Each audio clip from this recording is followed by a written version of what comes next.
James Gunn. I know what kind of man you are. I mean, Jesus Christ, is James Gunn a horny bastard or what? By the end of episode 2 of Creature Commandos, we'd already seen 2 sex scenes, and plenty of, let's just say, suggestive frames of animation. And listen, I'm a nerd and occasional comic reader, so I'm well aware that comics sexualize like every character damn near, but I've peeped his game, and dude is a horny bastard. Not judging by any means, just making an observation. If Creature Commandos is anything to go by, I think the DCU is going to be a horny-ass cinematic world.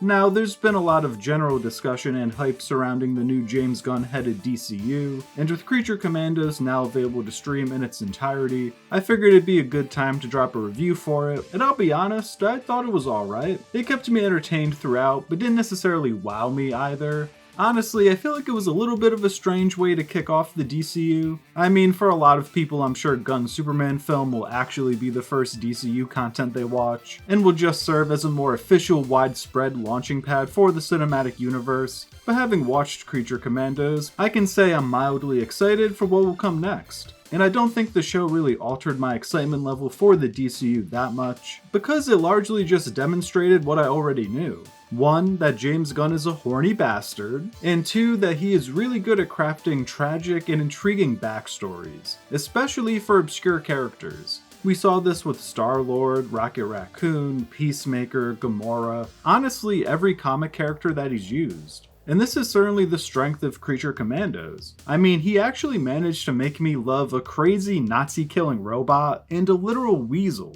I still maintain that Gunn's ability to make us care about these sort of C and D tier characters is the most exciting thing he brings to the DCU. Because if he can do this with these characters, then it is exciting to think of what he might do with the A-listers like Superman, for example.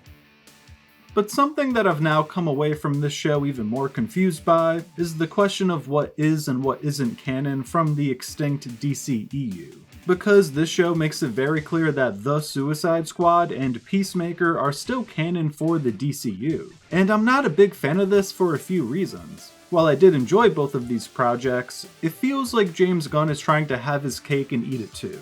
If this is supposed to serve as a proper reboot, I feel like we should have started from scratch. Trying to keep a few projects from the DCEU as canon is going to confuse people, it just is. Because technically the first really shitty Suicide Squad is canon to James Gunn's The Suicide Squad. So are we now saying that Jared Leto is the Joker for the DCU going forward? I know this isn't actually the case, but what's to stop a casual fan from thinking this? I just feel like including his previous projects as canon opens more questions and possible confusion for his infant cinematic world. While yes, I thoroughly enjoy John Cena as Peacemaker and will enjoy seeing more of the character, I feel that by starting the DCU in this way, Gunn isn't really living up to what the DCU was supposed to be. I felt like this was meant to be a fresh start and brand new regime, but we're dragging some of the past with us, and it does start to make me worry a tiny bit.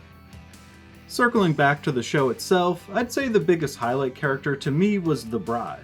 And I found the Bride so fascinating because her character in many ways is just a simple adaptation of the Bride of Frankenstein's monster, but I feel that it's an adaptation with added emotional weight to it.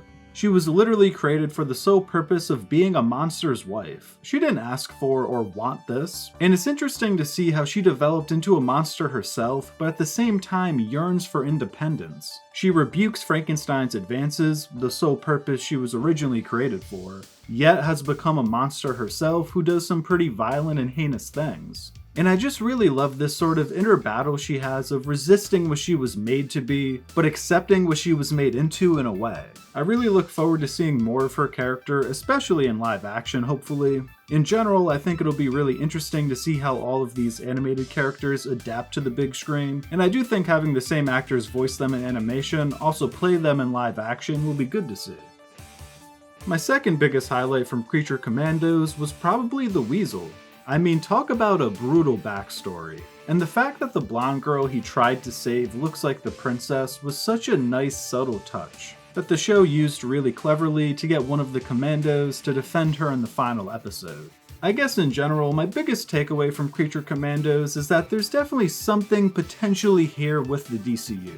James Gunn has now made 3 DC projects, 1 film, 1 live-action series, and 1 animated series, and all 3 are somewhere on the spectrum of decent to good. So I view this show as a small but solid building block for the DCU. It hasn't completely sold me on the universe, but it's some nice content to hold us over until Superman comes out, which will be the true test. And getting brief glimpses of characters like Clayface and Batman was pretty great. Overall, I'd give Creature Commandos a 7.5 out of 10, but James Gunn of course gets a 10 out of 10 on the Horny scale.